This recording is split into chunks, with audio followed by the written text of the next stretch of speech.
संस्था के सैकड़ों पदाधिकारियों एवं कार्यकर्ताओं ने अथक परिश्रम किया। देखिए ये रोजगार ये जो कार्यक्रम है जन्मदिन का, ये हर साल ऐसे ही होता है और लोगों को लगता होगा कि यहाँ पे हम कुछ बांट रहे हैं इसलिए इतनी भीड़ है। तो मैं आपको बता दूं, वो लेने वाले सिर्फ 38 लोग हैं। 38 सिलाई मशीन, 38 कान का मशीन, 38 बच्चों का फीस और 38 जो है व्हील चेयर है, बैग है, बस 38। तो 38 को मल्टीप्लाई बाय 5 भी करेंगे तो मुझे लग रहा है 200 या 300 से ज़्यादा नहीं हो सकते, या 150-200 होंगे। लेकिन जो मैं 7 बजे से कर रहा हूँ वो सचमुच ऐसा है कि लोगों का जो सचमुच प्रेम है, जो मेरे किए हुए काम होते हैं पूरे साल में, उनका प्रेम यहाँ तक खींच के लाता है।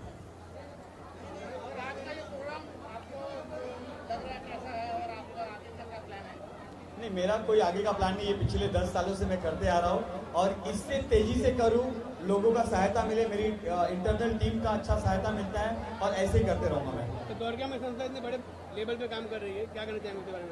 देखिए, हमारी जो संस्था काम कर रही है, मैं तो बोलूँ कि डिंडोशी का ऐसा कोई बच्चा नहीं है जिसको द्वारका माई चैरिटी संस्था नहीं पता है। और यह इसका श्रेय सिर्फ और सिर्फ हमारी टीम का जाता है। हमारी मुंबई अध्यक्ष, हमारी डिंडोशी की टीम, पूरी महिला, युवती, पुरुष, सारी टीम जो मेहनत करके करती है निस्वार्थ, ना किसी तरह का लेन देन होता है, ना हम पैसा देते हैं, ना हम डोनेशन देते हैं, तो भी बहुत मेहनत से काम करी, वो कारण है। पूरे डिंडोशी विधानसभा में द्वारका माई की टीम हर जगह काम कर रही है, गली गली में, और राजनीतिक चर्चा हो रही है आने वाले टाइम पे विधानसभा चुनाव लड़ सकते हैं। देखिए, मेरा ऐसा कोई अभी तक प्लान नहीं है कि मैं विधानसभा चुनाव लड़ने की तैयारी कर रहा हूँ। मैं तो यह चाहता हूँ कि हमारे विधानसभा का जो भी विधायक हो या जो होगा, वो सिर्फ और सिर्फ जरूरतमंदों का ध्यान दे। जरूरतमंदों तक जैसे वोटिंग का स्लिप पहुँच रहा है, वैसे उनकी जरूरत की चीज़ें पहुँचे। क्योंकि मैं ये करता हूँ तो बहुत से केसेस मुझे मिलते हैं, किडनी पेशेंट्स मिलते हैं, बहुत से ऐसे लोग, विधवा महिला जो सिलाई मशीन दे रहे विधवा महिलाएं हैं, उनका रोजगार चलता है। अगर लोग, विधायक ऐसा करने लगेगा और आने वाला विधायक भी करे और एमपी करने लगेगा, तो मुझे लग रहा है किसी भी मेरे जैसे सामान्य कॉर्पोरेट में काम करने वाले आदमी को कभी भी गली गली जाके लोगों को ढूंढने की जरूरत नहीं पड़ेगी। भारत माता की जय, भारत माता की जय।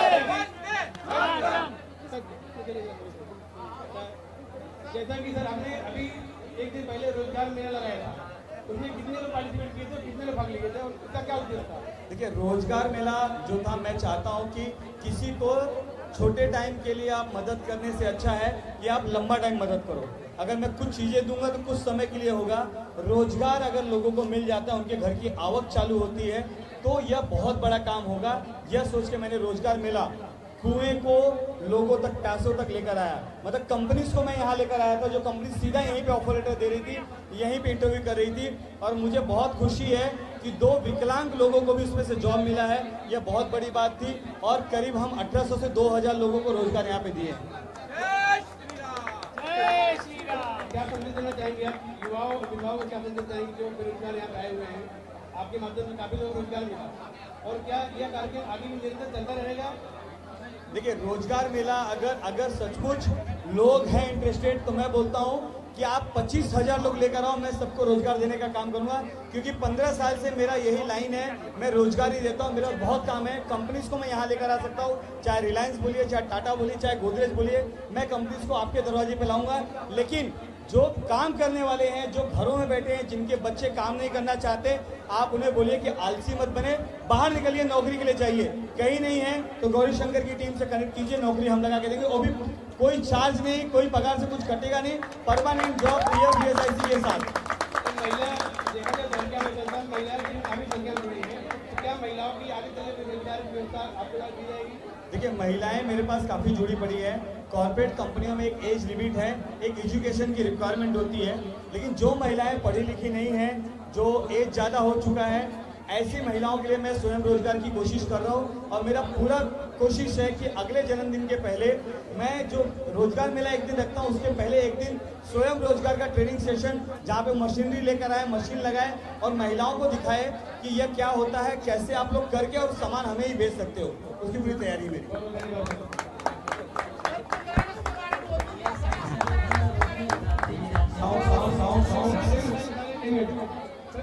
15 अगस्त आने वाले कुछ क्या करना चाहिए? देखिए, देश से प्रेम होना बहुत जरूरी है। हम सब देश से प्रेम करते हैं।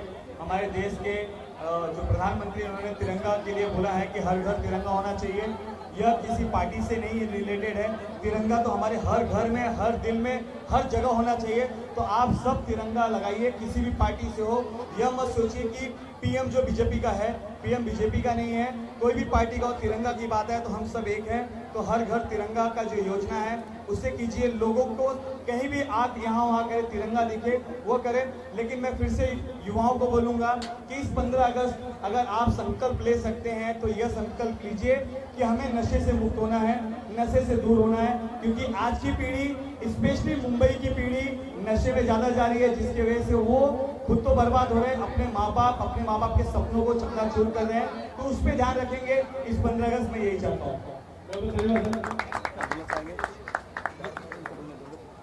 तो मुझे यहाँ बुलाने के लिए Gauri ji, thank you so much. Gauri Shankar Choubey ji किसी पहचान के मोहताज नहीं है। पिछले 10 साल से हम इनको लगातार देख रहे हैं। देखिए क्या होता है, फर्श से अर्श पे जाने वालों को तो बहुत देखा है मैंने, लेकिन फर्श पे अर्श पे रह के सामान्य लोगों का इतना ध्यान रखने वालों में एक मेरा भाई भी आता है।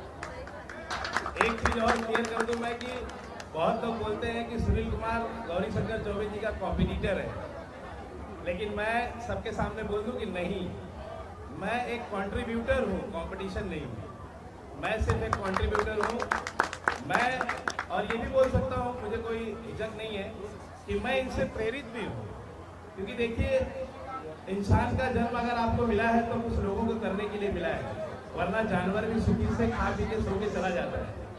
अगर ये मेरा भाई अगर इतना मेहनत कर रहा है, इतना बिजी शेड्यूल में इतना लोगों को मदद करना इतना आसान नहीं है। सबसे बड़ा जो यहाँ पे इमोशनल मोमेंट था वो मेरे लिए वो ये सिलाई मशीन है। क्योंकि इस सिलाई मशीन को जब भी मैं देखता हूँ तो मेरी माँ मुझे याद आती है। क्योंकि जब हम गरीब थे, हम 10 बाई 15 के घर में रहते थे, और जब मैं लोगों के घर से जाके कपड़े लाता था और मेरी माँ जब उनको सिलती थी, और जब मेरी माँ से कोई गलती हो जाती थी, और जब लोग, नेचुरल बात है, अगर कपड़ा सही से नहीं सिलाया जाएगा तो हम भी भड़क जाते हैं, तब मैं मेरी माँ को बोलता था कि अम्मा, ये जो तूने लोहे पे पैर चलाया है, ईश्वर ने चाहा तो एक दिन मैं कुछ ना कुछ तो करूँगा। ये मशीन ने, भाई ने मुझे ऐसी याद दिला दी 25 साल पहले फ्लैशबैक में ले जाके। लेकिन ये जो जिनको मशीन मिल रही है, मेरा उनसे ये रिक्वेस्ट है, प्रैक्टिकल एक्सपीरियंस है। मेरी माँ ने 14-14 घंटा मशीन चला के मुझे पढ़ाया है। एक एनजीओ से किताब और कापियाँ लेके मैंने पढ़ा है। मैं आपको विश्वास दिलाता हूँ कि जो भी मशीन चलाएगा, जिम्मेदारी उसकी बेटी और बेटे की होगी। उसे अपनी माँ की मेहनत को हमेशा याद रखना पड़ेगा, और अगर वो तरक्की करेगा तो उसके मन में मेरा भाई हमेशा जिंदा रहेगा। गौरी भाई, wish you a very happy birthday, and a person like you should have a long life, because you are a very important statement for the development of the society. Thank you so much.